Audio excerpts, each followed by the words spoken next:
Gentlemen, Mark, Angelo, safe space, man. It's an honor and a pleasure, and I'm humbled to be in studio with you guys again.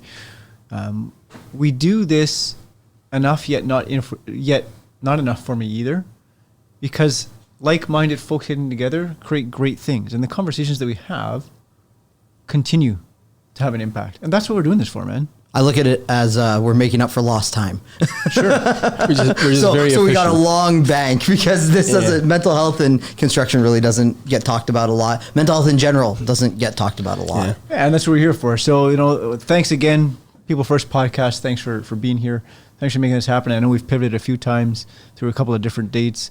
Nice thing is, it's end of April, man, or beginning of April, and the sunshine is out, which is different because was it 2 days ago we got like this crazy ridiculous. We had all 4 seasons in 24 hours. No shit, right? That was insane. Only in Canada. That's what people were saying. This is like the most Canadian thing ever, is getting snow and then a 20-degree day. That's kind of the way that they looked at it. Ice storm, lightning storm, all in the same day, fog. So thanks for being here again. Let's start. You've been here before, but let's start again. Introduce yourself. So if this is your first time to listening. Yeah. So my name is Mark, Craigmore Construction. Craigmore_construction is our Instagram. I'm a mason by trade, twin dad, and just like a young entrepreneur trying to make it out here. That's it. Love making new connections. Instagram's been great for us. Talking to people. Right now we got an apprentice going through his first year apprenticeship. So there's like a mentoring side, a teaching side on that I'm taking on right now, which I'm really enjoying. And he seems to be excelling really well at school. So Stefan, if you're listening, I'm proud of you, man. And I'm glad you're out there, fighting the good fight. So that's me. Good stuff. Yeah, no, thanks. So I'm Angelo Suntrees, Director of Operations at Matina Mechanical and founder of Human Sided Construction, where we do fun things to make the industry a better place. And it's all about treating people better, focusing on the human side of things, the mental aspect, and just changing the construction mindset to make it more accommodating. And you've got a couple of books to substantiate that, courses. Talk a little about that briefly, because I want to acknowledge you for that. It's a lot of hard work you put into that, man. It was a lot of time, but it was fun. It was a good passion project. So the original book, Human Sided Construction, I self-published it in 2023, so that's just over 2 years. Last year, second edition came out through a publisher, Wiley Publishing House. So check that out if you haven't. I've got another one coming out in a couple months too. I haven't released the title. I'll leak you guys the manuscript because you're good buddies and get some good feedback. Yeah. But and there will be an audiobook version available too, because I had a lot of requests on the first one. I never got around to doing it. So looking forward to that. I also really appreciate all the content that you put out, Angelo, and the last one that you did, I think it was 7 or 9 points. How to make your job recession proof. That was really... You watched it? Of course I did. You were one of the people? Yeah, of course I did, man. No, so I recently got into YouTube, and I don't know if I think you've got some stuff on YouTube. Yeah. It's a pain in the ass, man, because it's longer form. You got to do editing, but that's where the real quality is. That's when you can deliver the most. Because Instagram's good, 10 seconds, 30 seconds, you get the quick hits out. Yeah. But to do that longer form stuff, it's a bit of an experiment. No, it captured my attention. It was great. Oh, thanks. Lean into the folks who haven't seen that or come across that. What was the 7 steps or the 7 things to recession proof? Oh, you're putting me on the spot. Well, remember talk about the ones you can remember. So, number 1 was building relationships, building a network. Fuck yeah. Because anybody can get along when things are going good, and this is regardless if you're a worker on the tools or a company owner. When the work's coming in and things are going good, anybody can have a good job. But when the shit hits the fan, like it inevitably does, whether it's on a construction site or in an economy like we're probably facing now, it's who you know and your connections with them and your reputation that gets you through. Can I add to that? That was the main one. Because that one was the one that stuck out the most for me. And I can speak from my personal experience this year. So we had about 3 jobs, 2 mid-size and then 1 big one lined up earlier this year. And it wasn't our relationship. It wasn't me directly interacting with the client. It was sort of like us interacting with the GC, interacting with the client. And as you were talking about how when, the dollar drops or the stock market takes a hit or something like that, a lot of our GCs, I think, didn't have the relationships with their clients. And how that sort of trickled down was all of a sudden he starts getting really nitpicky. Oh, can we choose a cheaper option? Oh, can we do this? And then you kind of, as a GC, need to sort of weather your client and sort of weather that storm when that starts happening. Because ultimately what ends up happening is down the line, I end up getting affected by that. Because if they had like, let's say they had flagstone work booked for like exterior or an exterior stone finish or something like that. It's like, if they can't keep the relationship, then next thing you know, that stone turns to siding, or that stone walkway doesn't get done till 2 years from now. So it's just interesting, like, okay, no, like this is the project, like you really wanted this, like kind of reinvigorating the client's dream again is kind of what I think a GC's job is. And it's my job to sort of make that come to fruition. Deliver on it, yeah. Exactly. Yeah. Another thing kind of further to that, and one of the other points was to diversify too, right? And you hear like in terms of financial, whatever, but I'm not talking about that. But if you're at the worker level, it's diversifying your skill set. If you're really specialized in one certain thing, and that, say a certain industry or whatever, like say all you do is food and beverage as a company or as a worker, that's your specialty. If that industry dries up, because everything goes up and down, right? If you're not well versed in something like commercial or industrial that you can pivot to, you might be able to work. And if you're a company owner, like you were just saying, you know, if you're focused on one single client and they're 90% of your revenue or whatever for the sales for the year, what happens if somebody at your relationship, you know, they get fired, they get hit by a bus, or that company goes out of business? You know, your business will follow. So hang on a second. Can I pump the brakes here? Yeah. When you talk about diversifying as a worker, so there's so many, diversify is a cool word, and yet it can be sliced in so many different directions. We hear that, you know, diversify your portfolio, diversify your business, diversify yourself as a human being. And you said something interesting there. So can you unpack that a little bit more, where you're talking about, you know, if this is your specialty, consider something else. Is that what you mean by that? So one example, if you look at it, say in the office, if you're a project manager, an estimator, or a project coordinator, say you're a junior person. If you just put your head down and stick with the job that they're giving you, that's what you're confined to. I always tried to get outside of the box. I would talk to finance people. When they asked for certain numbers to generate reports, they'd be like, well, why do you need this number? What's this report? Learn a little bit of finance. Talk to the estimating team. Learn a little bit about what estimating stuff. Got it. I get to know different parts of the business. So if an opportunity opens up, you can go different directions. You can pivot, or maybe you just become a more well-rounded worker. You answered my question, because my brain was saying, well, how do you get people? What if people say, I don't know how to diversify? Well, I'm simplifying it. Become curious.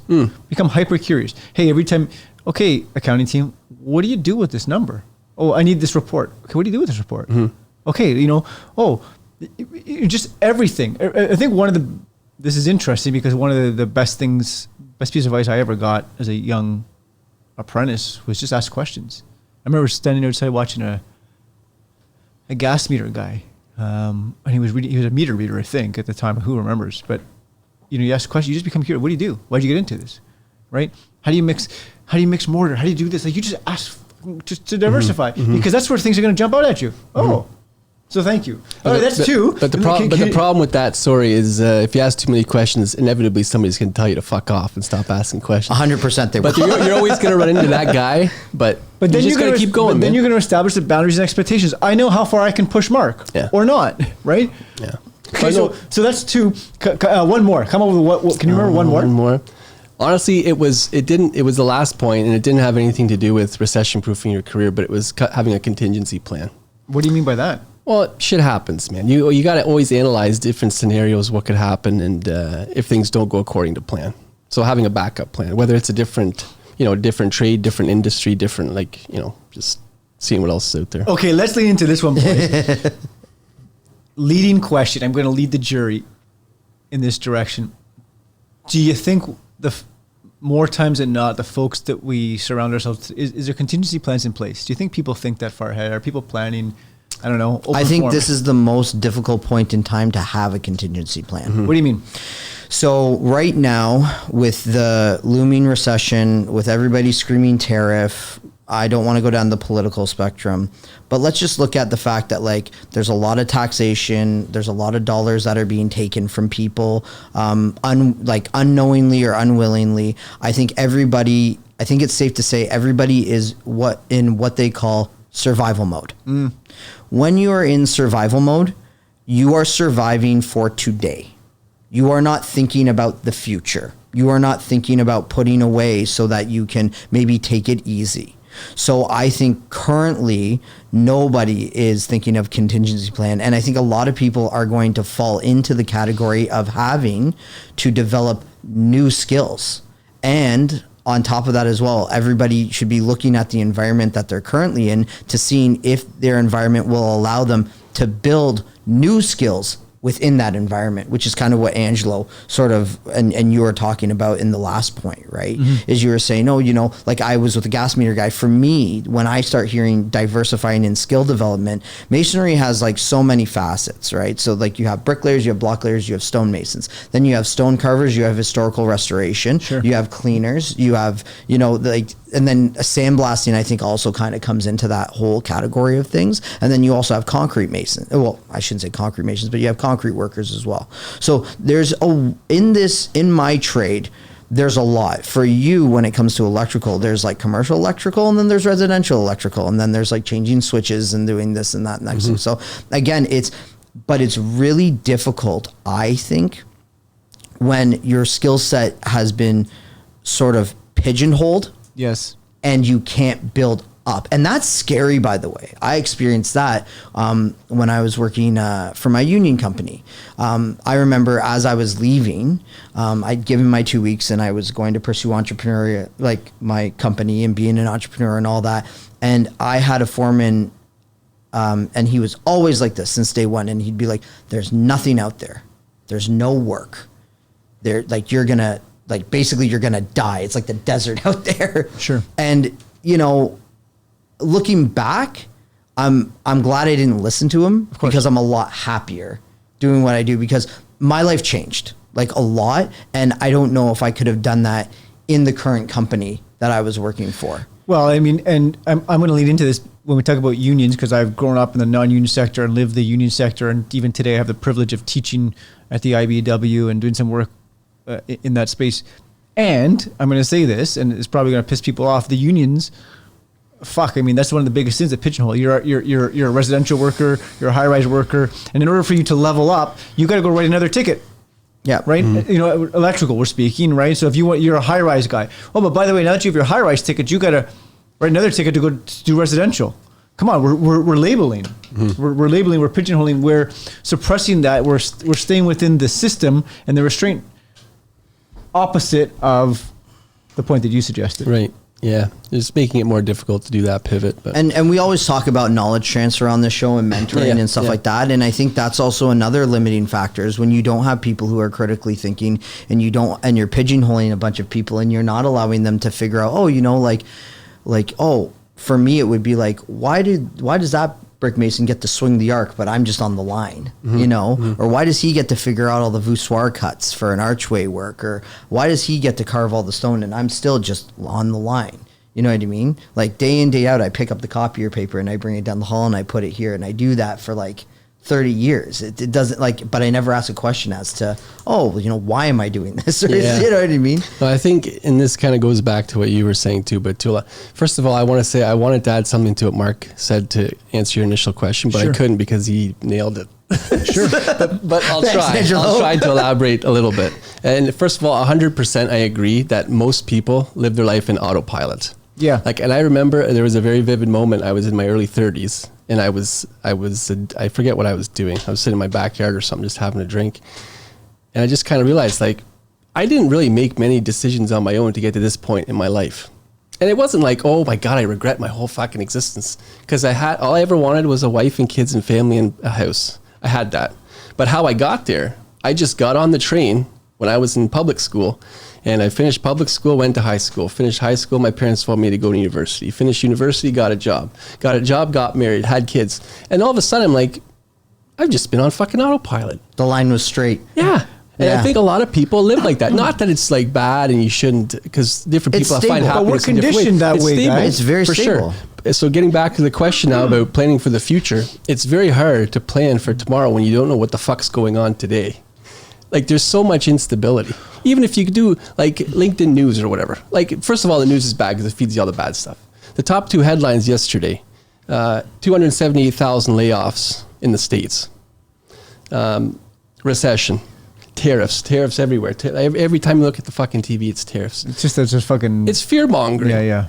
and I don't know, maybe I'm just cynical today, or maybe I'm just getting older and thinking more about stuff. But the way that society is set up is just to keep the common man on their knees. Yes. Yeah. It's like you're being waterboarded. Yeah. It's like, oh yeah, interest rates are going down. Oh, thank God. Tariffs. Oh, and then, Yeah, but the tariffs it's just another fear-mongering thing. Oh, the tariffs not the fucking problem, folks. The problem started a long time before the tariffs. Yeah. Well, and to that point, and this is going to be the unpopular opinion, is I'm not, like, the way I view it is, I'm going to just say politics in the States. Sure. Politics in the States is a dog on a leash that we have no control over. Of course. I'm not mad about them reacting the way that they are. I'm concerned about the fact that nobody here has tried to build stronger international relations for the last 9 years. This is the opportunity, right? Look, and we're not going to hang on to political space. I just want to say this is that, we don't look at the opportunity. The opportunity is for the first time in a long time, Canada now has the opportunity to create their own identity, man. We can be self-sufficient. We don't have our fucking identity. We don't produce anything here. Shame on us. Now we got to start looking around and going, we can actually fucking do shit. Yeah. And to take like the patriotic stance from it, it's like now we can rebuild that sort of broken identity that we have, because now we can start rebuilding on an international platform. And you brought something, this is Stoic philosophy that you brought into the Daily Stoic, which we can touch on. But when you take responsibility for your own life and your own actions, there's nobody else to fucking blame, man. Yeah. So all of that to say, I got that. Now let's just come back to this for a second. We're saying, so there's the fear mongering, there's the, the contingency plans, there's the autopilot, there's the preconditioned of, white picket fence, family, house, dog, kids, whatever it is, right? Contingency plans are not in place. I want to lean into this a little bit and say, because I think that this ties into it, resilience. I think I want to go right here. Like, do we even have the resilience? I mean, I have my philosophies and but I'm learning resilience right now. Everybody is, man. The only thing is, sorry to interrupt. No, go ahead. Resilience, I don't think you can learn resilience. You just have to experience shit. Right. To build the resilience. You can't, and you brought some great books too. I haven't read them, but I see it a lot about them. You can't, it's kind of like electrical. Let's take electrical, or your trade, for example. You can read how to do it in a book. But until you experience it and you go through it and you make the mistakes and learn the hard way, it doesn't fully sink in, and you don't build it up. Same with going to the gym. If I read a book about lifting weights, I'm not going to fucking get strong. You got to go to the gym, put the work in, tear those muscles, and go through the recovery process. Yeah, I want to lean into you because you have the courage and bravery, and thank you for walking in with a Jocelyn shirt on, right? You want to fight? Yeah. Are we here to fight? First of all, Mark, you know what? You're looking great, man. Thank you. And we've talked about you getting into. I don't want to take up like the whole podcast about this. No, but I want to talk a little bit about what I took up. Yeah. So, you talk about, getting into mixed martial arts and, some of the groundwork. And, that's where the resilience to me comes into play. I'm not going to steal your story, but I know what I know about mixed martial arts, and I've had the pleasure of being in it, in and out of life. But you walk into any facility there, and let's use Jocelyn. So Jocelyn's. You walk in, and you're walking in as a strong, healthy, fit individual. What's it like, man? Okay, so I will combat you a little bit on teaching of resilience and learning resilience, and this is my experience currently. So big shout out to Jocelyn's MMA out in Hamilton. I wanted to join them for years. I finally did it this winter because, as most Masons do, I suffer from seasonal depression. Sure. Because the work dries up, you're kind of on your own, and you don't know what to do with your body. So I decided to go there. And like Jonathan said, I go to the gym. I think I'm fairly strong. My trade keeps me pretty active. And I walked in on the mats my first day, and I got absolutely smashed. And I probably... And they say and then when you go into there's a whole theory behind it of the hardest belt to get is actually the white belt, because you're choosing to entrust your body in someone else's hands that they're not going to hurt you. Because jiu-jitsu is one of those things where you kind of go 80 to 100% all the time because you're always trying to do that. And I was talking to Jonathan, and I think it was my third class in, and I literally was sitting there looking at my hands. I actually cut out of class because I didn't want to roll because it's scary. There's guys in there that'll put you in arm bars, put you in chokes, and they're not hurting you, but you feel very helpless. Compromised. And it's very compromising. And the thing is, for a young entrepreneur who knocks things out of the park constantly and has been just very successful, I think. And like, I think very highly of myself. I do. I'm my own worst enemy, but also my cheering squad at the same time. And I'm going, am I ever going to get good at this? And talking about, I also now have a newfound appreciation for a lot of people who are going out now and having to learn new skills. Because I didn't know anything. I just know that it's really good defense. You see it in, the UFC when you go and you get your buddies together and stuff like that. But I never knew the intricacies.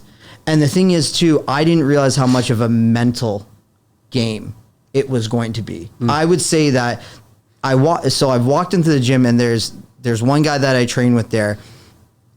I'll mention him by name. His name's Dylan. He's a brown belt, wicked guy. He instructs a couple of classes. And he's got to be 140 pounds. And I got a good 60 to 70 pounds on him. And this guy just proceeds to speed around my guard and put me in a chokehold and put me in an armbar. Not viciously, but just kind of like, I can do these things to you. And I'm going, I got to get good at this. And what I've learned from it now is learning all of these skills. I've learned a different mindset of approaching things. It's no longer like just keep smashing over the top. It's like you got to have some technique behind you. And now when I'm faced with problems, honestly, my brain works differently because every time I go to roll with somebody or every time we're learning some new technique or something like that, you're always troubleshooting because it'll never be the perfect setup.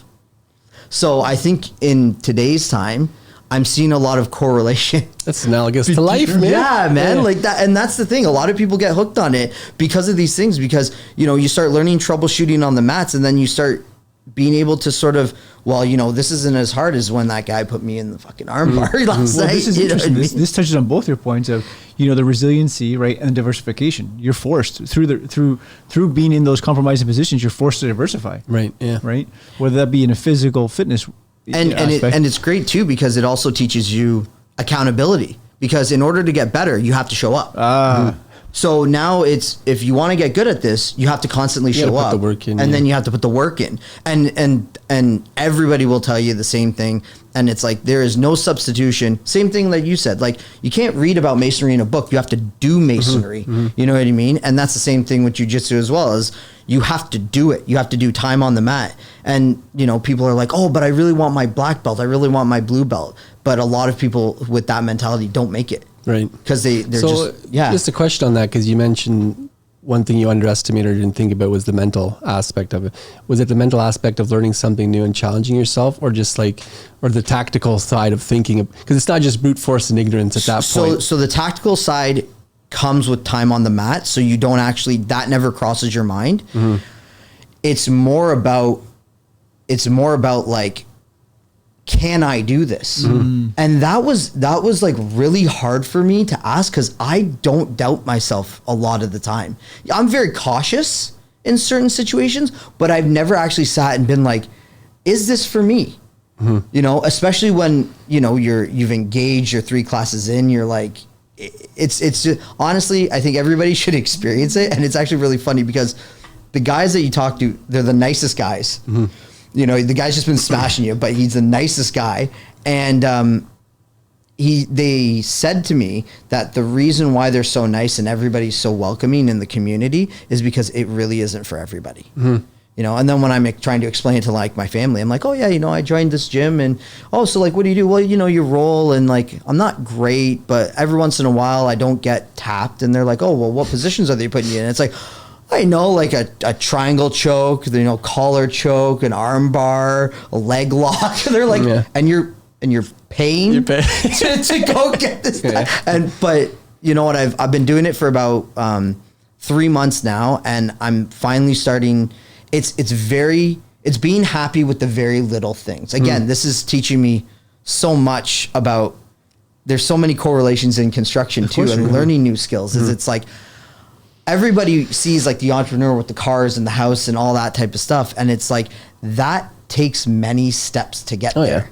And I think a lot of people don't realize how long it actually takes. Yeah. And so I had to tell myself again, kind of like my masonry, I'm really happy for masonry, because masonry kind of allows me to have a different mentality when I'm talking about jiu-jitsu, and it's a journey. So this is another thing I'm going to constantly journey. I'm not going to be the best at, but there's going to be a few things I'm going to be very proficient at. And then, once I get really good at those things, then I can broaden my horizons. And that's the beauty of this thing, is right now, I think a lot of people, it's going to be scary for them to develop new skills because there's a lot of uncertainty and there's a lot of things. And that's, I think this is coming at a really good time in my life because, with all this recession stuff talking, with all this terror talk talking, I'm really not that stressed about it as a business owner, because I'm learning that, because when I'm below somebody and they have their knee on my stomach and they're attacking my arms, I need to learn how to not panic in that situation. Right. Because it's a good point, because like change is the only constant, right? So you can wait to be forced into change by something like a tariff or a economic downturn, or you can force yourself into it. In your case, you forced yourself into doing this MMA thing and training, and you went through it, and you probably wanted to give up some days. Oh my God. But you're still going through it. So that's what it is. And kind of going back to something else you said, you don't know what you don't know. Right. So when you look at like an entrepreneurship or even a building, let's take construction at a macroscopic level, a general person that looks at a building doesn't know what's involved in the construction of it, the designer construction. Sure. The permitting and all the blood, sweat, and tears and the piss jugs behind the drywall, stuff like that. But you know what I mean? But then you zoom in the microscope a little bit in the individual trades. When I started on site I went to school for engineering, but when I started on site as like a project coordinator, you look at somebody, wiring a junction box or something, you're like, that's pretty easy. He's just got to like take the Moretz and do it. But you don't know the design that went into that and the wire sizing and the amperage and all this. And so once you learn about it, and you can't blame people because it's a little bit of naivete. You don't know what you don't know. So it's applicable to that, but also on like the mental side of stuff, right? When we talk about resilience, going back to that, until you're in certain situations, you get hardened through certain things. Yep. And something that's really fresh, I'm going to share with you guys. Maybe I should have shared with it before. We lost my mother-in-law 6 weeks ago. Like suddenly. So we're going through that process. Sure. Grief, right? So I've lost grandparents, we've lost dogs, this and that, but nobody this close, like my wife's mother. So daily, it's this thing that we're going through, and nothing can prepare you for it. No. Like it feels like there's just a fucking hole in our hearts every single day, and it's not going to go away. So how do you explain that to somebody and prepare them for it? You can't. Sorry to make it about me, but that's one example of how some things in life, they just happen, and you just got to figure out a way to go through it. To me, that's like resiliency. That's so. Can we hang out in that space? Because thank you for sharing that vulnerably. I can't imagine what the last 6 weeks have been like for you, but sharing that is hard. What do you know today that you wish you knew 6 weeks ago? There's nothing you can do to fix some stuff, man. When we talked about our previous shows with fertility and miscarriages, and we dealt a little bit with grief there.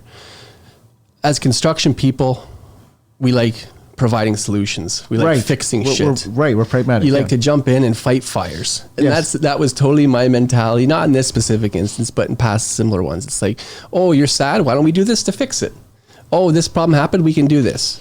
And I remember specifically with my wife, there was an instance and I offered up a solution and she kind of got upset and was like, you didn't get it. I was like, okay, well, maybe she wants options. So I came back with multiple solutions, and then finally she was just like sometimes people just want to be like heard, right? And validated. And you just kind of got to sit in the shit. There's nothing you can do to fix certain situations. Do you know the support and solution conversation?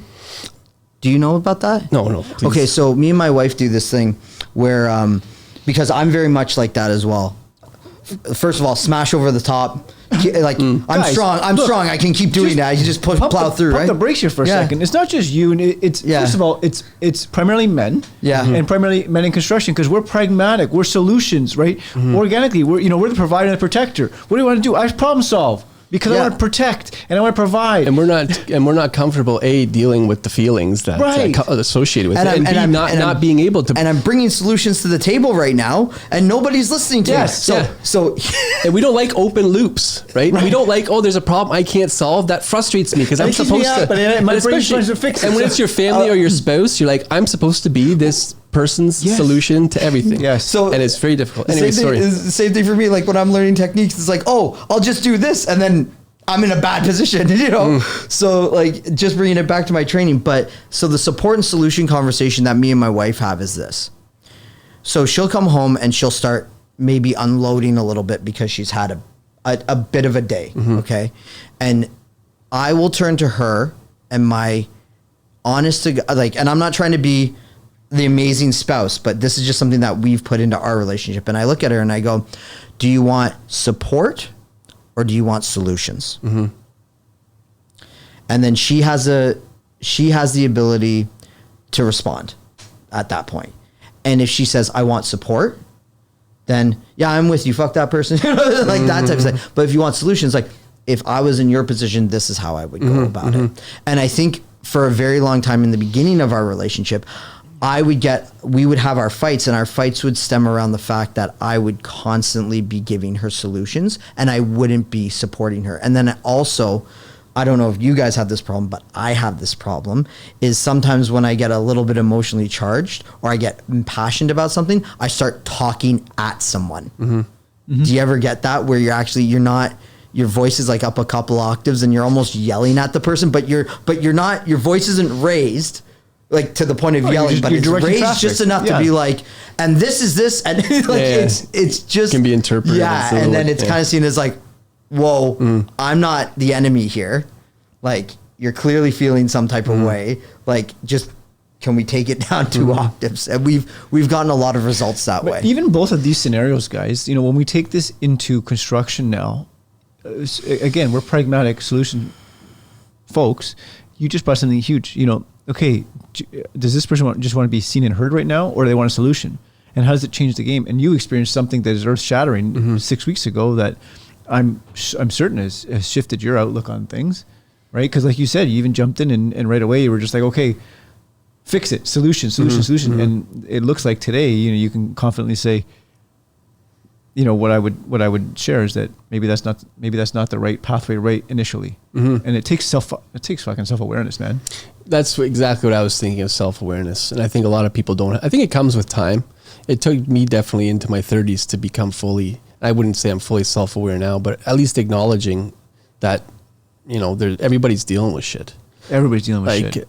One thing, I think I've shared it with you guys before too, but again, this was in my 30s where I was dealing with something in my personal life, and I just came to realization, like I'm really fucked up. And it wasn't like bad, like, oh, poor me. It's like, it was actually quite beautiful because everybody's fucked up and we're all just dealing with our own shit the best we can, man. And some people have the tools and are self-aware and do certain things, meditation or join gyms or whatever. Other people don't, and they hit the bottle or they develop bad habits. Like, anyway. And again, I'm going to double it back around to me. And that's the thing, is a lot of the guys that I reached out to when I was embarking on this new skill set, they said, when you start jujitsu, you're going to realize that you suck at jujitsu. And it's not until you fully admit that you suck at jujitsu that you're going to start learning jujitsu. So it's kind of like a reverse mindfuck kind of, where it's like, until you kind of give yourself to it, it's not going to give itself to you. And that's sort of like what we're kind of all talking about here. For sure. It's like, until you start being like, yeah, like I am a little fucked up. Like, well, until I can start making those sort of like self-criticisms and really look at yourself in the mirror, you can't start healing. You know what I mean? Like, I know you're going through it, but I'm sure you've had the conversation where you're like, this sucks and this hurts and I don't like this feeling. And there's a lot of people that are insensitive and will tell you like, hey, you got to get over that as quick as possible, because maybe that worked for you. Just like some guys' games, triangles work for them, and some guys arm bars work for them. Like, that's, and again, everybody's path is different. Exactly. And it's with grief or learning or whatever, everything. Everybody's path is different. And it's funny because a lot of people say, oh, be strong, be strong. It's like, fuck you. I don't want to be strong. I want to be a little bit vulnerable. I literally want to sit and look out into fucking nothingness and just let it just hit me. Like, Well, and I think there's a space for that. I mean, I was telling San earlier is that, look, there's something we need to acknowledge, which is, you know, the suckiness is real. The suffering's optional. Yes, it sucks right now. Doesn't mean I need to suffer through it. Because whether you're talking about the gym and being in that position, or we're talking about, I want to tie in, you know, the old school construction mentality, which is guys show up to site and like, this guy's just not fucking cut out. Mark, you fucking suck at this. Why don't you just quit now? He's right? a pussy. Yeah, right? You know, how many guys do we know? You know, let's talk about it, guys. It still exists. This guy's not fucking cut out for construction. Now, some people have the courage and bravery to say it out loud. Many don't. Many say it behind closed doors. I'm like, he just fucking sucks. We gotta fire him, right? You know, there's a resiliency there. There's everything tied into it that goes, maybe I suck at this today. Right? Doesn't mean I need to suffer through it. So, just talking about this. So, Mike from Greenstone. He's one of my mentors, and something that we do on the job sites that we work together on, and this is really funny, is he'll actually write on the concrete or one of the plywood boards, "You suck," on my section of the wall. And then he'll be like, okay, so now in order for you not to suck, you have to cover that up. Yeah. So it kind of challenges me to build the wall quicker. But it's because of our relationship, it's done in a very like playful way. So like I never think like, oh, and we're very like in sync and in tune. So he'd know like when to do that. But that's just like kind of some camaraderie that we do that I think is like really, really funny. That's funny. Yeah. What are your thoughts? I saw you light up a little bit, so I want to pivot to you for a moment. A couple things, because I just jotted some stuff down. I just want to go back to something Mark said, because it reminded me of I think it was Plato quote. And you're probably into philosophy. I'm Greek, so I think it's just in my blood. Oh yeah. But it was one thing I know for certain is I know nothing for certain. And that's where it all starts for me, regardless of what you're talking about. Just admitting that you're a clean slate and you don't know. And I think a lot of people that I graduated with out of engineering school probably could have needed to hear that message, because you're kind of brainwashed to be a bit of a pretentious and to add to but that, I think a lot of people with job loss and picking new paths and all this are going to be realizing that very much the hard way. Because, you know, they're going to be learning new skills and they're going to be very critical, because they're like, I'm so successful in this one area and I've been able to build my career up into this point. And now, because of things out of my control, because the wave is coming, right? And there's nothing we can do. It's like, now I have to move all of that, and there should be some transference, but sometimes there isn't, you know? And I think a lot of people are going to be picking different career paths.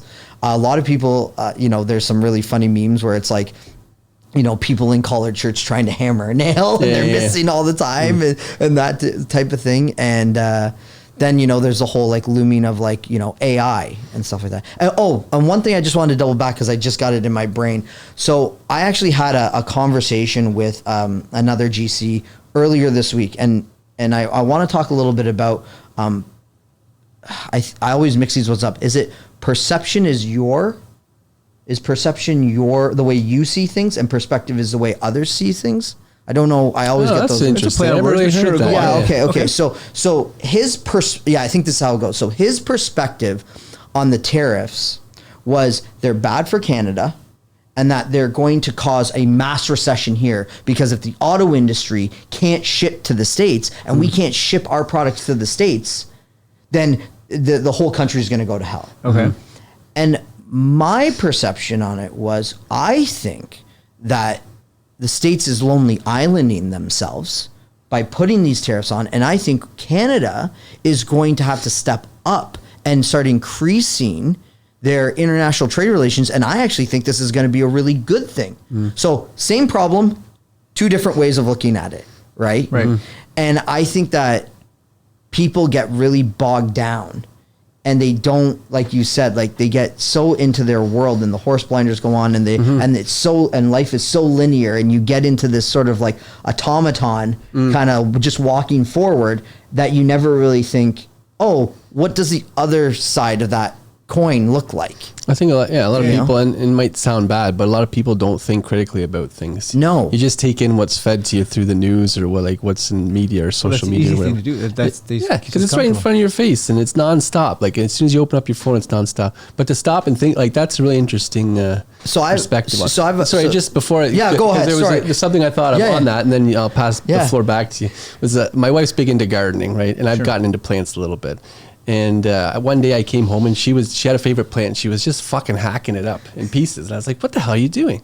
And she's like, oh, well, there was a problem. So she wasn't killing it, but she had to cut off a bunch and to propagate it and have it be healthy. So that's one way of looking at it here. It's like we're being forced now to think outside the box, and it might be a good thing. There's probably going to be tons of good things that come out of it, right? Depends on how you look at it. That's such a beautiful metaphor too. Is you look at somebody doing that and you're thinking they're killing that thing, but then it's really they're cutting stuff away to make it better. So here's something to think about, and I'll volley this one out there. Is decay necessary? Yes. What do you mean? Decay is necessary because I think we're seeing a lot of it right now. I'm going to just drive this deep into the construction industry. On Manny's podcast, we talked about decay a lot with just the processes of things and how they're causing decay in the industry. But decay takes a long time. Like you need an infection, and then all of a sudden the tissue needs to break down, and then it no longer regenerates, and then it starts turning into sort of this mush, and then it becomes fertilizer, and then hopefully something grows from the mush. That's the way that things go, right? So I think where we're at right now is the decay is not done decaying or moving. I think it's going to continue to move. And then I'm excited for when stuff starts to grow again. And I think it happens, and you can track this too throughout history as well. You know, the wars happened, and then people come back from the war, and then there's depressions, and all of a sudden there's the 60s, 70s, 80s housing boom, right? And then all of a sudden the construction industry just erupted. Then all of a sudden, I'm trying not to be too political, but this is what happened. Bureaucracy got involved, started taxing it out. Development fees are the highest they've ever been. Now you're in 2025. You need a permit just to fucking put a garbage can like little fucking thing up on the side of your house on property that you own, that you pay tax on. And it's just kind of like the decay is coming from that because it's stopping people from doing things that would give them transferable skills to go forward in other aspects of their life. Because how much of a encouragement in it is it when you just literally go, I got this box from Home Depot, it's a shed, I'm going to build it. And I've never touched a tool in my life. I'm going to look at YouTube videos, I'm going to research, I'm going to do all this. So you have to put thought into these things. And people aren't doing that these days, you know. They're just, you know, they're just ordering the shed and then getting the people to build it because I don't have the time because I got to work so much because I got to survive. Like that's what it's sort of taking away. That's a reoccurring narrative that just wipes people out, right? Yeah. And there's a lot to it. Yeah. And I got shit I got to do at my house still. Like my house isn't perfect. I got projects that have been on the back burner for a really long time. And yes, I'm going to eventually pay somebody to do it. But it's like, I'm doing that because I have a company to run and 2 small kids, so it's a little bit difficult to do it on the weekends. So one thing comes to mind when we were talking about that, and it comes back to the resilience thing too, right? Because as soon as you mentioned resilience in the first place, this is where my mind went with kids. Like I look at my kids, and you look at, irrespective of whose kids they are, just the generations. My grandparents immigrated from Greece. They lived through World War II. My grandma remembers the Germans coming through their village and taking her brother and stuff like that. Like really fucked up stuff that nobody should experience. So they come to Canada. My parents knew that, right? Because they were brought up, they knew the stories. And as first generation Canadians, they went through the trials and tribulations of fitting in. Times were different back those days. I'm sure when your family came over, it was the same. And they struggled through, they became entrepreneurs in the restaurant industry. So I kind of watched that. They encouraged me to go to university, same with my wife's parents. Now my kids, all that stuff is just fables to them. Yep. They're going to grow up with 2 white-collar parents making decent money, living in this beautiful neighborhood, never really had to work a day in their life. And how do you build resilience? Again, going back when you haven't faced and experienced that stuff. So, and where this kind of goes to is what comes up a lot in the stuff I post on social media, specifically Facebook and Instagram. Is like, oh, the new generation's soft. Nobody wants to work. Some people aren't cut out for construction. It comes up all the time. And you know what? I can't blame people for saying that. Now, it's not to say that the younger generation is shit and they need to harden up. It's just life is different now. So maybe we got to approach it a little bit differently. Isn't it funny though, how an industry that is so stigmatized and then people don't get into it and then are called soft for not getting into the industry after being stigmatized? It's like, that's kind of the problem here, it's guys. kind of like, okay, do you want me to go this way? Or are you giving me solutions or support? So that was one thing. So, you know, the Spider-Man meme where there's two Spider-Mans pointing at each other? That was one I did. Because one Spider-Man said, we need more younger people in the construction industry. And then the other guy said, you're going to work until you die. You're too soft. I think for me, guys, I think it's an and conversation. It's not an or. Like it's we need to have both. We need to harden up a little bit, and we need to also meet them where they're at. Mm-hmm. Right? Yeah. Like, you know, again, it's setting the boundaries and expectations. Do I, you know, there's a space where I'm going to say, yeah, I do believe that, you know, we're not allowing our children to experience enough harder times to develop a little bit of resilience, right? Like we do need to have that, and we don't need to be assholes about it. Mm-hmm. We can also meet them where it's at. Like, here's the boundaries and expectations. You want to get into construction, there's gonna be times it's gonna suck. Mm-hmm. And on the other side of that, there are gonna be some really fulfilling moments. So that means, are you gonna have to show up and do the work, right? And come into the gym, right? You ain't gonna fucking get better. You don't never wish for something that you're not willing to work for. Yeah. Mm-hmm. Don't ever wish for something you're not willing to work for. Mm-hmm. Hey, I want to get in shape. Cool, but the weights ain't going to move themselves. Yeah. Yeah. Right? Yeah. So then, you know, I want to pivot this, because then the question that showed up for me is, when we don't have a temperature reading and we don't say to people, there are going to be times where it's going to be tough and you're going to do that purposely to develop resilience, and I'll still meet you where you are. What happens, I believe, is the transactionalism, the punch in, punch out, to a point where at some point in time, people literally check out and say, I'm done. I think also age and starting young has a really big impact on it as well. Okay. Like my parents, when I was coming up, they were like, we will give you what you need, but if you want something, you have to work for it. Yeah. You have to go out and work for it.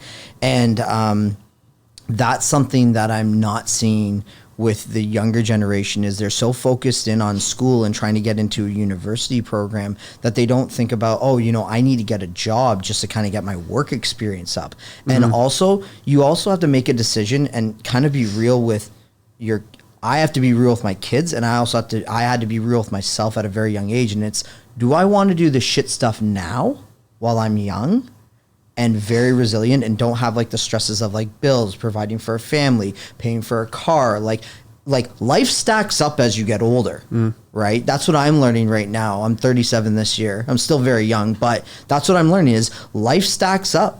And a lot of people say that there's a lot of suicide between 32 to 45. That's when all the shit happens. Yeah, that's when all the shit, exactly. And I'm seeing that, right, in my own life. But the thing is, because I went through working at Harvey's at 12, changing out oil fryers, showing up for my shift, saying I don't want to work for minimum fucking wage, that led me into construction.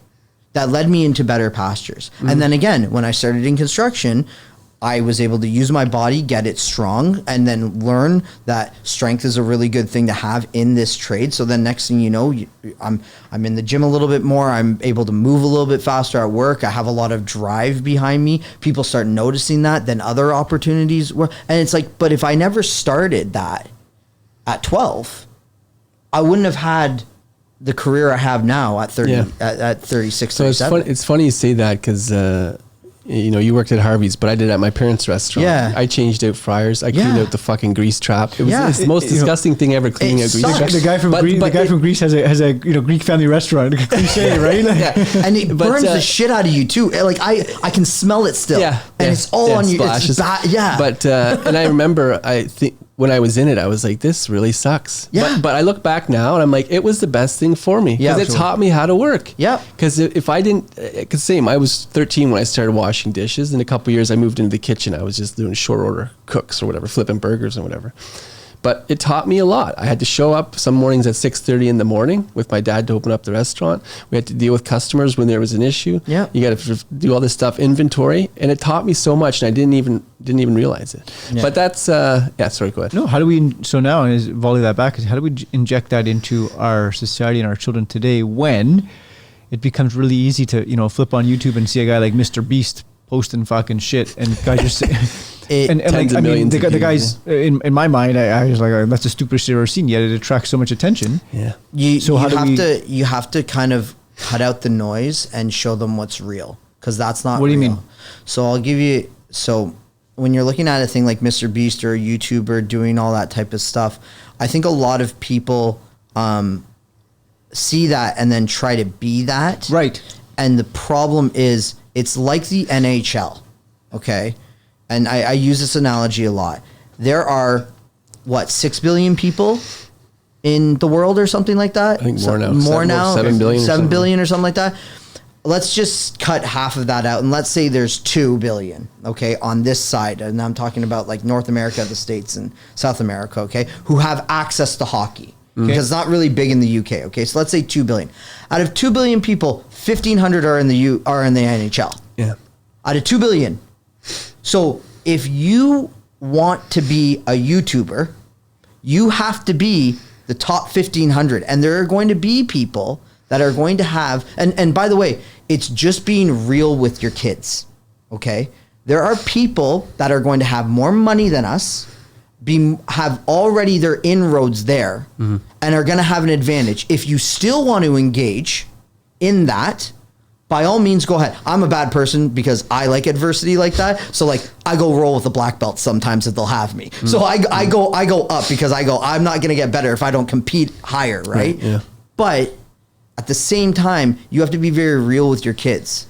And don't just think, oh, this is a phase. Like, if you want to do this, you got to get the content, you got to get the video, you got to pay for all this stuff. How are you going to do that? And then I think when you start being real with them, in the sense of like, you have to get your recording equipment like we have access to here. You have to, get an audience. And I mean, Angelo, you're kind of going through it with the YouTube and stuff like that. It's not like, oh, I'm just going to put a YouTube video out and it's going to get a million hits and I'm going to get paid. That's so it's funny because I don't know, whenever we get together, there's so much that comes in, and that's why I brought this so I can write stuff down. I still forgot half of it, but there were 2 things there. One is, you're right, with the whole instant gratification thing, because attention spans are getting shorter and people are expecting immediate results. It's like, oh, I went to the gym twice and I'm not jacked, so fuck this. I'm just gonna quit. Yeah, I'm gonna go I'm gonna go on performance enhancing drugs, and I'm not seeing the results. You see a bodybuilder, you're like, yeah, I'm gonna start working out, and then a month later, you're like, I don't look like them, so and like Mr. Beast, like he's been doing YouTube for 15 plus years, man. That's why, and he's got it down to a science. The stuff I watch it too. I see some videos and I'm like, this is stupid. But then you keep watching it. You're like, why am I can't look away. It's because they know, because he's put 15 years of work into it and he knows what people are going to watch for attention and get the views and all that stuff. But you got to put the work in. It's no different and kids don't see it too, because all they see is, oh, this guy's driving a Lamborghini. YouTube is the place to be, man. He's got tens of millions. But they don't see, again, you don't know what you don't know. They don't see the work that goes into it. At the end of my classes, I'm just like, fuck. I just got smashed for like 5-10 minutes by that guy. And every single person, so it's not just me, they come up and they go, every white belt starts the same. Mm-hmm. Everybody starts the same. So what you're experiencing right now, everybody ahead of you, whether they're still a white belt after training for years, or whether they're a black belt that's been training for 15 years, they're all started where you've started. Yeah. So you're not special. Like, you know what I mean? You don't have an advantage. What makes the difference between me, the guy who stays a white belt, or the guy who quits, or the guy who becomes a black belt? The person who's doing it. The person and the want and desire to drive to get there. It's no different than anything in life, man. And it's a tough thing to teach, man, when we get into parenting. Another thing I wanted to touch on that I wrote down here, going back to your perception versus perspective thing.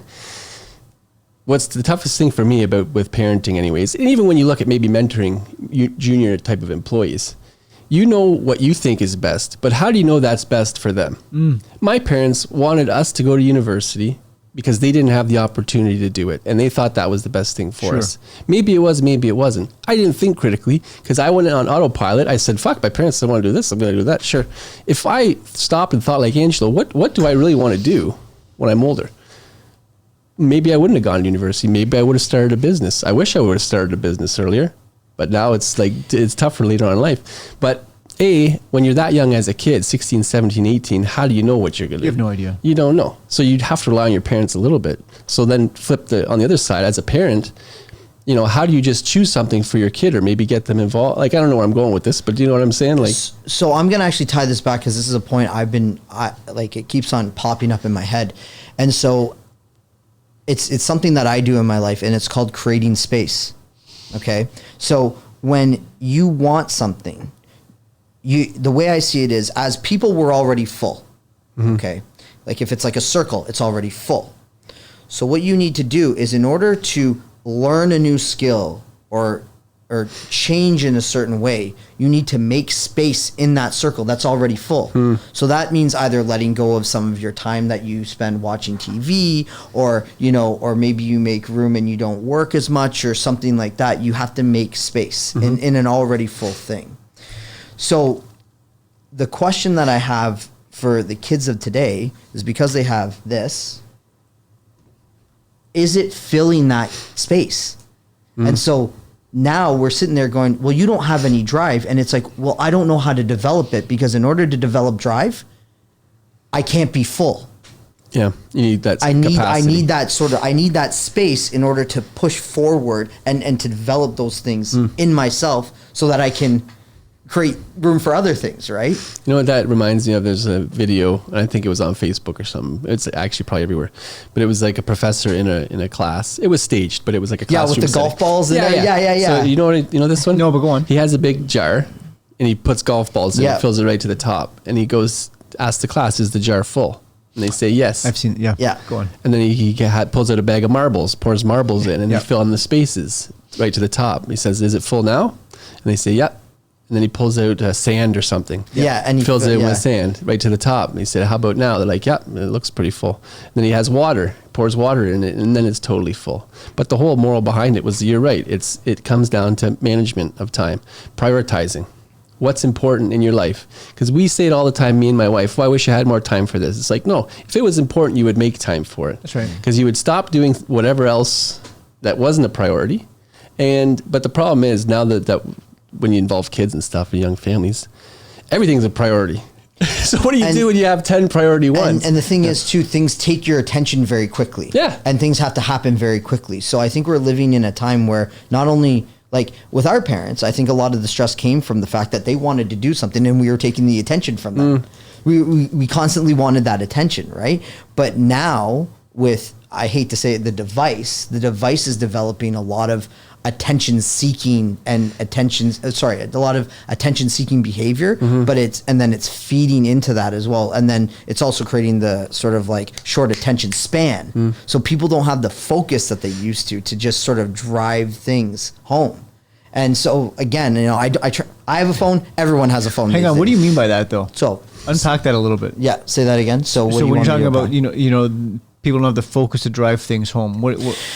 So kind of back to like instant gratification.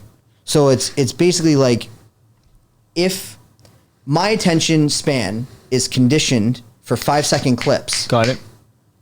How am I ever going to think about doing something for 10 years straight? Or even 10 seconds. Or even 10 seconds. Yeah. How do I condition myself when everything else is so accessible? Yeah. I want it now. I don't want it in 10 years. I want it now. Amazon. And exactly. And everybody, like the current state of things is all geared towards it. And I'm not hating on convenience.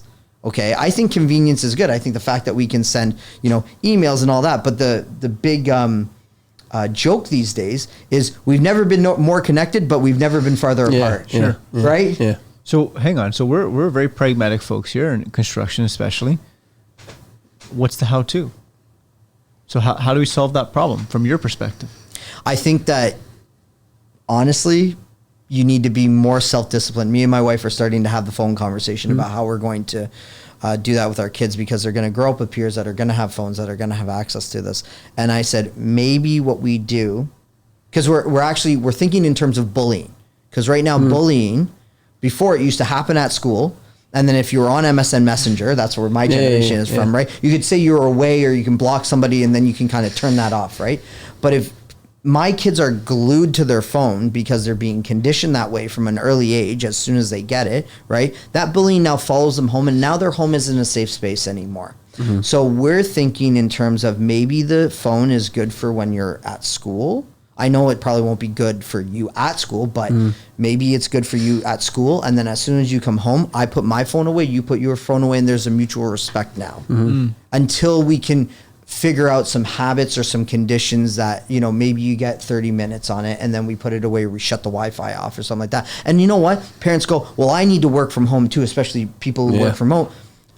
Could you deal with maybe unplugging for 30 minutes to an hour? Yeah. And play with your kids, and it's probably better for everybody. That's the thing, and it's a hard pill to swallow. And by the way, I'm not going to be perfect, but that's just something that me and my wife are talking about. Buddy, right now. The problem is it's so easy. Just on that, and then I want to come back to another point you brought up. It's so easy to put on fucking Paw Patrol and sit on your phone. It's so easy to do it. And like our parents didn't have that option. I think especially when you get into that state of stress and whatever, and you just want to shut off. It's it's there. But it comes back to the whole self-discipline thing. The how-to part that you kind of alluded to, and my wife is better at it than me. Because like, who wants their kids to suffer? Like any degree. Yeah, small or big. Look, you never want to. But you want to provide the best thing you can. Yeah, right? Exactly. But you have to let them suffer a little bit. Like when they make mistakes, they have to learn. You can't just let them off on stuff. When they're in a difficult situation, you can't jump in and solve it for them all the time. And I have a hard time with it, but my wife always reminds me, it's like, this is how you're going to build the life skills. Because if we start, and there was a question or a video I saw, and it was an old guy, and he was saying, you know, my grandson brought me a car and the wheel broke off. And he said, Grandpa, the wheel broke off the car. And he's like, okay, I guess it's garbage. And he goes to throw it out. And he's like, oh no, Grandpa, you have to fix it. He's like, I'm not going to fix it. You try and fix it. And he sat and watched the kid struggle for like 30 minutes. He was like doing this. Finally, he got it back on the thing. And he was just like elated, right? This kid came over. It's little things like that. Because if you fix those things, and then it's going to turn into a bigger thing, then they're going to be 40 years old, living in your basement. Nah, I'm just kind of facetious there. But hang on a second. I mean, that's not as far-fetched as it could be, right? Yeah. So to add to your point, this is a situation that happened with me and my son the other day. Okay. So my son, he says, I hate school. And I go, and I tell him to him straight, I go, you are too young to hate school. I said, it is not that bad right now. And I also told him, I said, if you aren't going to go to school, you have to get a job. And I said, and who's going to take you if you haven't finished school? And he's like, he's horrified. Because that's how I would talk to an adult. That's how I would talk to my son. All right. Hate me online. I don't care. No. Like, it's my kid. I can do it. So anyways, but that's very pragmatic because those are the consequences, right? Yeah. Well, okay. I don't hate school. Okay. So what do you not like about it? Because he blanket statements it, right? So we break it down a little bit and he goes, I don't like wearing my backpack because it's heavy. Okay. And I go, okay. Why don't you like wearing it? Because there's my agenda book in there and it's heavy and I don't like carrying it. So then the next morning we're getting ready for school and he goes, I don't want to carry it. And I said, Levi, look at me. I said, there's going to come times in life where we are going to have to do hard things. So you're going to have to pick up your bag and walk it to the truck. And that's it. There's not, I said, and I'm not going to do it for you. And the thing is, I don't think a lot of parents would do that. Yeah. But I know that if I start giving him that sort of leniency now, it's not going to fare well for him later. It's not going to get better. Yeah, it's not going to get better. And then it's going to be, I need to be carried to bed. I need to do this and stuff. And by the way, I'm not an absolute animal. If he's asleep in the back of my car and he's like, Dad, I'm so tired, I want to get carried, and it's past his bedtime, that's happening because one day I won't be able to do it. But thank you for sharing that because you unpacked it and you weren't an asshole about it. You were setting the expectations and boundaries. Okay, look. You don't want to go to school. Cool. Well, who's going to hire you then? Because you got to go to school. But you didn't end it there, right? You continue to unpack and go, okay, cool. Now that we got that under control, what is it about school? And you went down the path to see him, hear him, and understand him. And at that point in time, you're like, okay, so cool. The agenda is heavy. But then you came back full circle and said, and by the way, that agenda ain't gonna move itself. So sometimes you just gotta fucking suck it up and go. Yeah. But you didn't just hard stop, dismiss it, and say, I don't give a shit, kid, get in the truck, go to school. Okay, so without school, here's the consequence. Yes. Yeah. Right? And help me understand your perspective along the way. Now that I understand your perspective, I'm going to share insight for you. You might not like the agenda, but there's going to be shit you got to do anyways. Yeah. And that's a really good way to approach it too. Cause like, I think some parents, and I'm guilty of it too. It's like, just, you know what, just suck it up and just take your bag. Like, I don't want to deal with this. Yeah. But there's a teachable moment there. So thank you for sharing that. Oh, of course. And another thing I also think is I'm like, they are just little inexperienced people. Yeah. That's the way. And it is my job. And Jordan Peterson talks about this too. It's like, your job as a parent is to act as a proxy to your child up until about the age of 12 as a proxy to the world. You got a model, man. And so that's how they see the world, through your behaviors. Yeah. So again, if you're on this all the time, it's tough. and you're doing that, and you're kind of dismissing them and you're not really interacting with them. And something too is like I have twins and they're both 5 now. They're 5 now. I still can't put that together. I blinked and they turned 5. Yeah. And I see newborns now with like the little hands and the little feet. And I'm just like, I had that 5 years ago. And now I have 2 little people that literally just have full conversations, tell me about their day. And they were, and I still remember them being blobs. Oh man, so we have, I don't know if you guys have Google Photos, but every night my wife pulls her phone up and there's Google Memories. Yeah. Because and literally like tens of thousands of pictures, right? Yeah. And we'll sit and watch.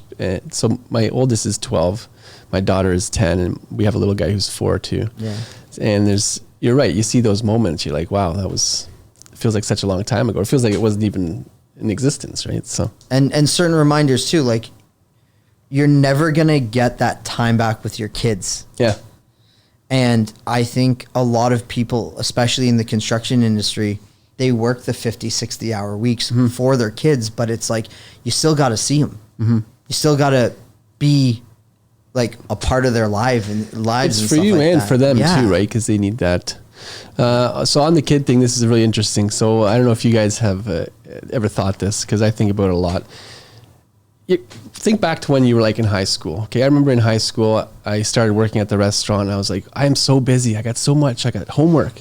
I'm playing a bunch of sports. I got to work. There's no time to do anything. Then I graduate, go to university. It's like, high school is easy, man.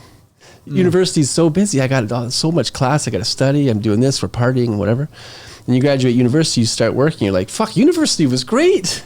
Like now I got to work. I got bills to pay. I have all these responses. And then every stage of life, you look back and you're like, I really had it easy. But in that moment, I didn't think I could take on anymore. Right. And then you reach the point where you mentioned between 32 and 40, where all this shit starts to collide and your life changes and your relationship with your spouse changes, because it's not just the two of you having a good time anymore. You're dealing with life shit, mortgages, bills, kid stuff, bullying. And it's just all this, it's a stress sandwich.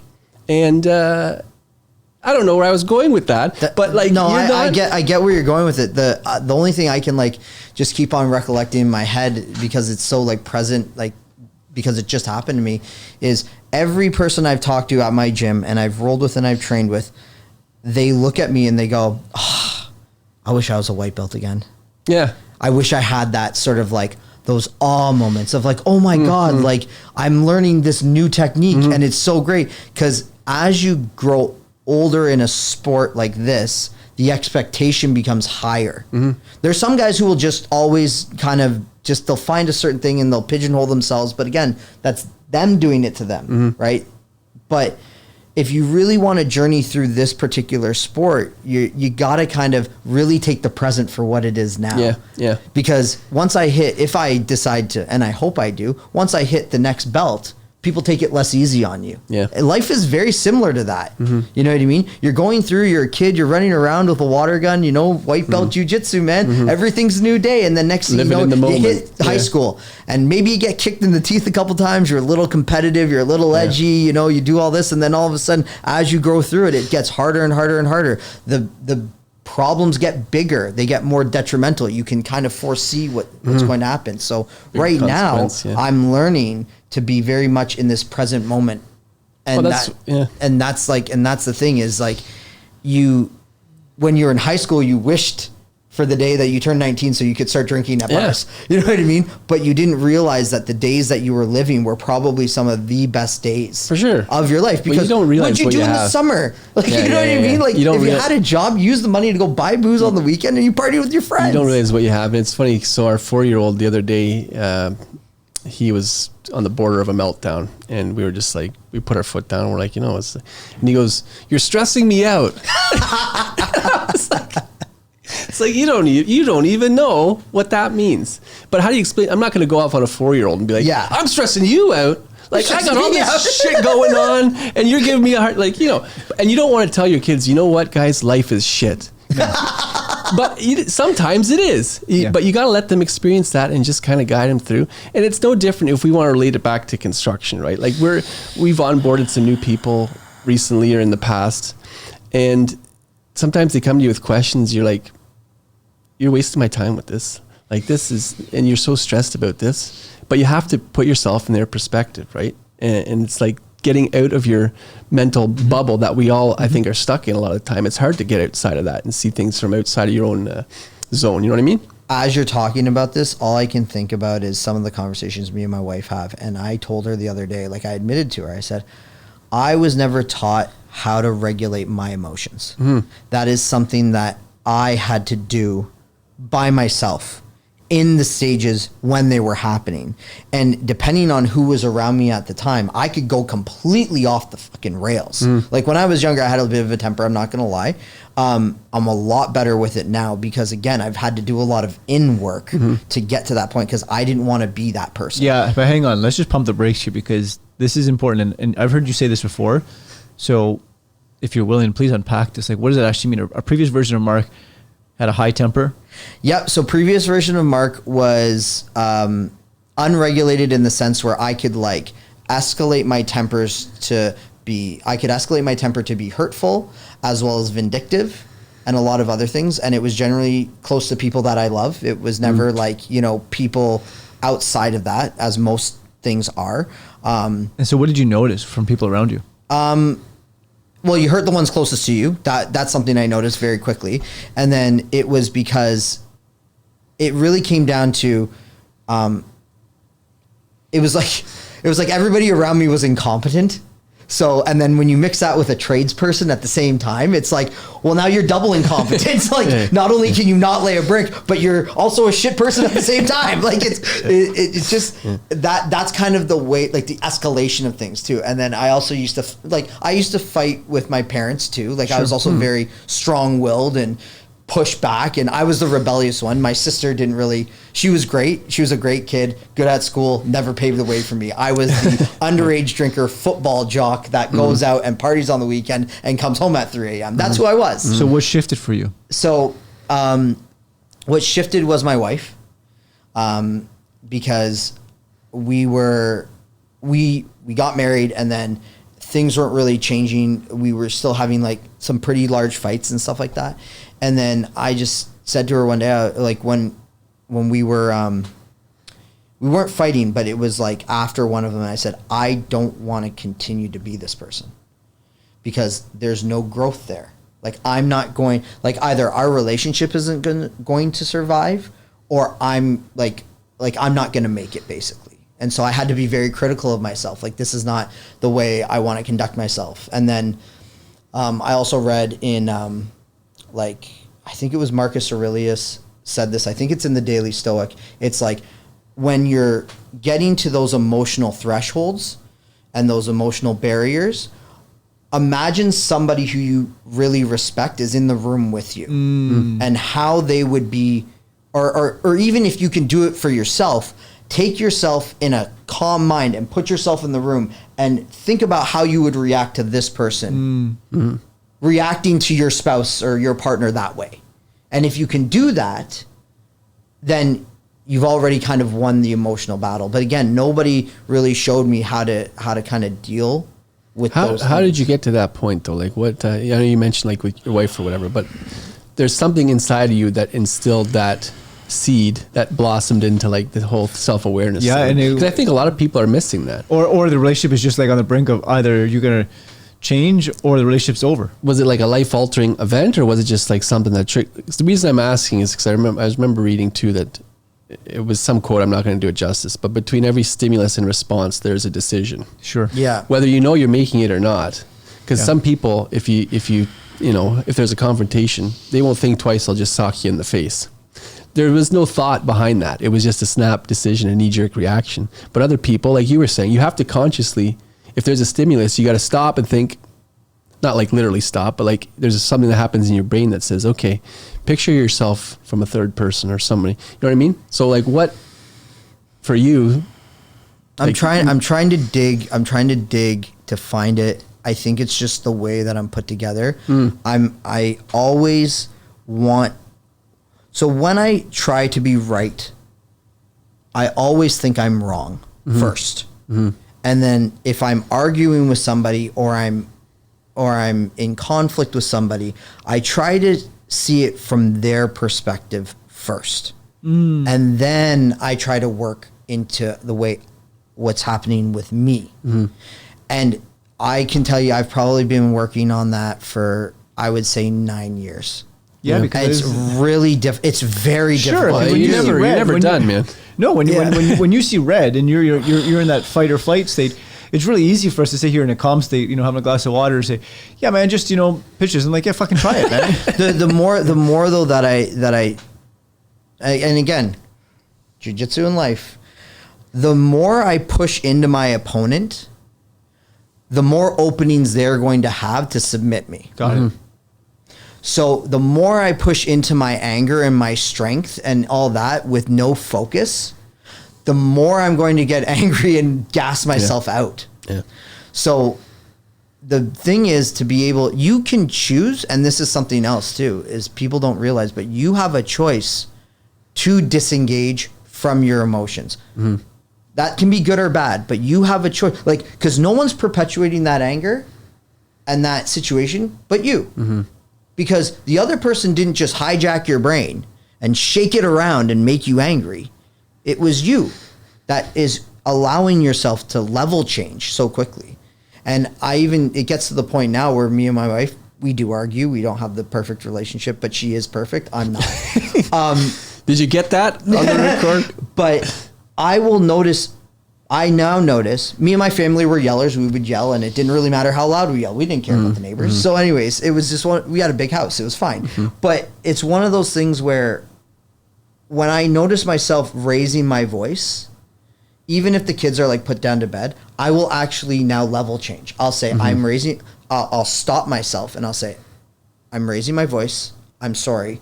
And I said, and I'll take a deep breath, and it automatically drops me. And the thing is too, kids are so impressionable.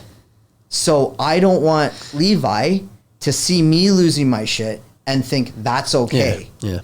Because that, I think, also feeds into it. And I'm also a mirror. That's something else that I know about myself, is I will mirror what you're giving me.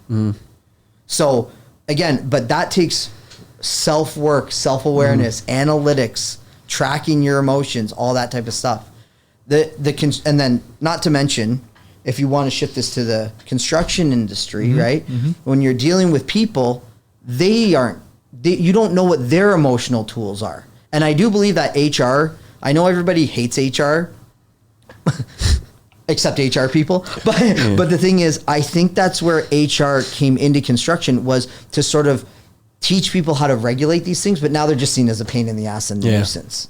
And that's a real shame, because it hasn't been marketed properly. But if there's somebody out there who's listening to this podcast who wants to come in from an HR department and tell us how they're making these inroads to allow people to adjust and adapt to their emotions so that they can deal with them better, I'd love to hear that. So I want to continue on that, if that's okay. Yeah. Because this is something that I think about a lot, and it's part of the new book. I call it Health and Safety 2.0, but incorporating mental and psychological safety into health and safety and construction sites. Because I just had a post recently on this, but like there's so much time and effort and money put into physical health and safety, helmets, gloves, like number one injury is always like slips, trips, and falls and cuts on hands. Yeah. So you make sure gloves, housekeeping is super important. But like, and like, you know, it's super safe now. TRIR, we're tracking all that stuff. But what are we doing for the mental side of things? So I would say that's not an HR function. Just to challenge it. I think that's a health and safety thing that should be ingrained in everybody, like basic training, how to deal with these types of situations and these emotions as they come up. Because regardless of who you are, how tough you are, stuff happens in your life. People die. Your wife wants to leave you, whatever. Your dog dies, all that stuff. You can internalize it and pretend and suck it up and power through, but that only gets you so far. Because I think a lot of people are walking around with this baggage and they're projecting it on other people and they don't really know why. So if you give them the tools, and you're not going to fix everybody. You'd be lucky if you get 50%, but providing them the opportunity with that tools, I think there's a huge opportunity there. And I want to just add this into it because it's not in a reactionary mode, right? Like the thing that pisses me off is, oh yeah, we have EAP systems. Nobody wants to make the fucking phone call. Yeah. We need to, that's a mission critical. Right? You're going to call that number. You're going to do this when it's like you've hit rock bottom and you've actually realized it. What I'm suggesting is we need to provide the tools ahead of time, similar to what you're talking about. Hey, it becomes with self-awareness and just listen, folks, here's what works for me, right? When I notice that I'm getting amplified, I literally say, okay, hang on a second, right? The way you describe it, Mark, hang on a second. I'm getting a little bit here. I'm going to bring my octone down and take a deep breath. That shifted things for you. We hear this, right? And that's a tool that works for you. Right? So it's about sharing the tools, right? Oh, I like we all like certain I like this hammer, right? I like the Urban hammer, I like this hammer. Fine. It's all different tools. But that tool works for you. We also need to provide a bunch of tools to see what sticks. And not just, okay, well now that this has occurred, here's a Band-Aid. No, a Band-Aid is not going to help, guys. Well, like you mentioned EAPs and that's reactionary stuff. It's reactionary. That's just like how PP is the last line of defense in the safety pyramid or whatever, like elimination, engineering, all that stuff. Like we should be doing stuff to be more proactive. Now, the problem is, I think, is if you go to a construction site and say, hey guys, we're going to talk about our feelings today. It's like, what kind of reaction are you going to get? Soft skills, you call it that. People are like, I'm not soft. Emotional intelligence, that just sounds like you're being a pretentious dick when you're talking about it. So I think language is important in how you approach these things. Sure. And maybe providing some sort of real life scenarios. And to your point, sorry, like if there was a service, don't you do that, Jonathan? Isn't that absolutely. That's a service you provide? Absolutely. Yeah, so there you go. Absolutely it is, right? Awesome. I mean, that's where it starts. It's having a different conversation. I just wanted to plug you there. Well, thank you. Sorry, that sounded weird. I wanted to plug your business. Coming from the Greek guy, eh? It's yeah, and the thing is too, but I think right now is a really good time because what I am noticing is with all of the kind of bringing it back full circle with the labor shortage coming because all the baby boomers are that old school mentality, that old guard will be retiring and moving out. You're going to have these new kids coming in. I can tell you that when I was coming up as an apprentice, safety was a really big thing. It wasn't before, you didn't have guys doing real cowboy shit. One of the sort of collective minds that a lot of people has was, I'm not doing that because I don't get paid enough for that shit. Yeah. And that is good to have when on certain sites because it's like these guys are basically saying, my life is worth more than my paycheck at that thing. And I think now is the time for all of this to really push through. And I think you're going to see it's not going to be how many hours a company provides, but what environment do they provide? Like right now, I have an apprentice, Stefan, who I mentioned before, and, I don't want, if we're working on sites and stuff like that, and my company will change as it grows, right? But right now, what I can provide is, what do you want for lunch? Let's go for lunch. Let's take the break. You know what I mean? Let's do this. Sometimes we don't take breaks and stuff like that, But again, these are all things that I have the conversation with him. And then when he comes to me and he's like, hey, Mark, I need a couple days off. Sure. How do you feel? How's your body feel today? Oh, it's really sore from yesterday. Okay. Give me the chipping gun. I'll go on that. You know what I mean? Because why? Because I care about the longevity of him. Yeah. I'm going to be here. So I can be that rock. I want him to last. You know what I mean? And then you also have to build loyalty with your guys and stuff like that. GCs and stuff, if I've seen GCs actually walk by and give a shit about guys, and they have increased their production tenfold. Yeah, well, what does that do? It's the most simplest thing. It doesn't cost you anything. I literally watched, I still remember we were on a job down Avenue in St. Clair, and there was a developer there, really nice guys. I think the guy's name's Nick. He walked by the Swamper and he said, "Hey, so-and-so," and he goes, how are you today? "Oh, I'm good, Nick." Even if Fernando's having the shittiest day, just somebody giving a shit at that point was like, yeah. He goes, "Do you need anything?" Mm-hmm. "No, I'm okay." "How many trucks you guys got coming in today?" "This many trucks." "Okay, let me know when you're expecting another one. I'll try to help you out." A really quick nickel general, Ty Nickel. I just did a job with him and I forgot my ladder. And this is the first time I've ever had a GC do this. I forgot my ladder and 1 bag of mortar. And he goes, "What kind of mortar do you need?" I said, "Type S." And he goes, "Well, my shop's just around the corner. I'll pick you up a bag and I'll pick you up a ladder." Mm-hmm. That was the first time that ever happened to me. And you know what? I will work and do whatever Ty Nickel wants now. Yeah. Just it literally takes and it was just mustard seed. And it was that one instance. Yeah. It just takes a mustard seed of helping me out. Things, man. Like whenever I talk to people in the office, I always ask, like, is there something I can be doing more, less of, or different? And people appreciate it because most times they'll say, "Oh no, everything's fine." But the odd time somebody will say, "Oh yeah, actually, I'm glad you asked." But I've had 2 people in the past 3 months that I work with go out of their way and say, "You know what, I really appreciate like you just asking how things are going or asking that you can help. Even though I'm so busy and I don't even know how you could help me, it's just good to know." So it's just this stupid little comments, but it's getting down to the people side of the essence of like just being human and interacting with each other, right? I think this is huge, guys, and I want to sort of just come full circle because we've talked about a lot today, and I want to leave this thought so that we come back perhaps in June or thereabouts. And what's shown up for me and resonating the most is psychological safety. Mm-hmm. So I'm going to volley this one out to you guys, and the ask is this: over the course of the next 6 or 8 weeks, start to think about, and I want to do a show, the 3 of us, solely on psychological safety. What are the top 3 to 5 things that you actually do to build psychological safety within your organizations? And or I think it's, and I want to couple this with, bring a story forward that actually made a difference, right? Mark, you talk about showing up there for your apprentice, and that doesn't come without a lot of hard work in the background for you. Same with you, Angelo. You talk about, hey, building psychological safety occurs, and yet you still have a bucket that needs to be addressed as well. Mm-hmm. So, yeah, that's the game, boys. We're going to come back and do this again, and it's going to be solely on psychological safety. Yeah. Love it. Right? That's a good term. I like that.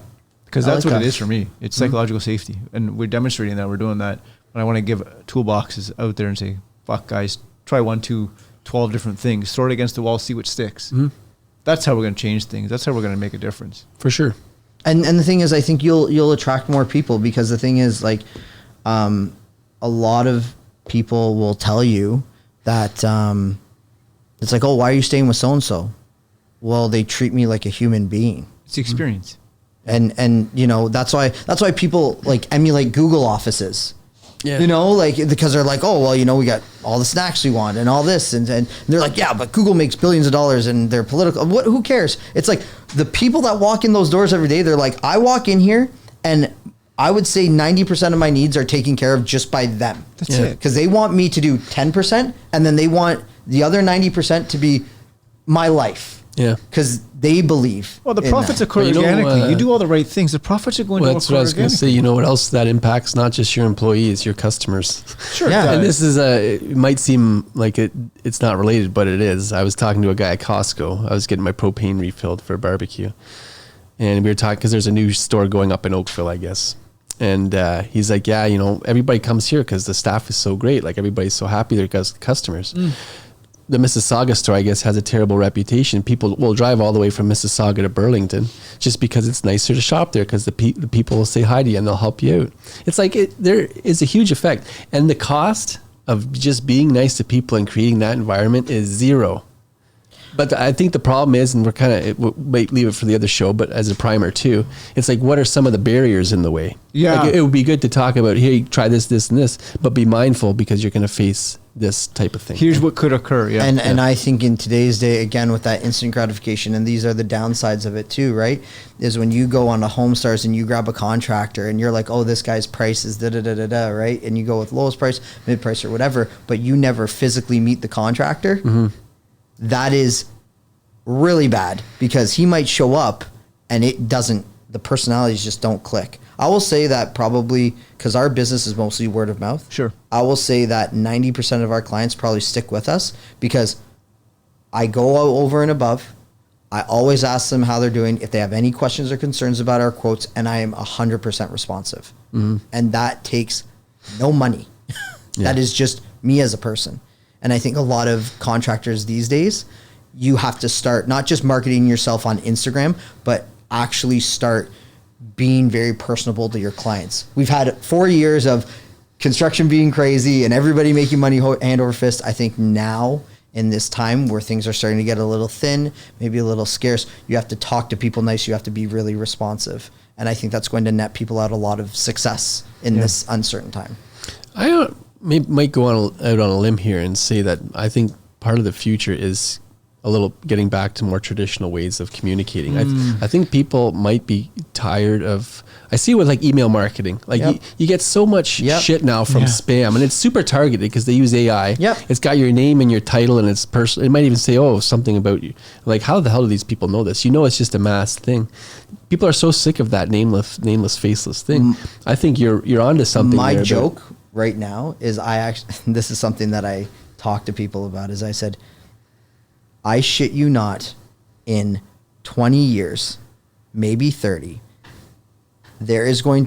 people are going to be so scared of talking to each other and communicating with one another that there are going to be professional talkers, like mediators, like people who can actually sit in a room and communicate and just go, you said this, I'm going to say this is what we're going to do. It's not even going to be like paper. It's just going to be physically negotiating the deal.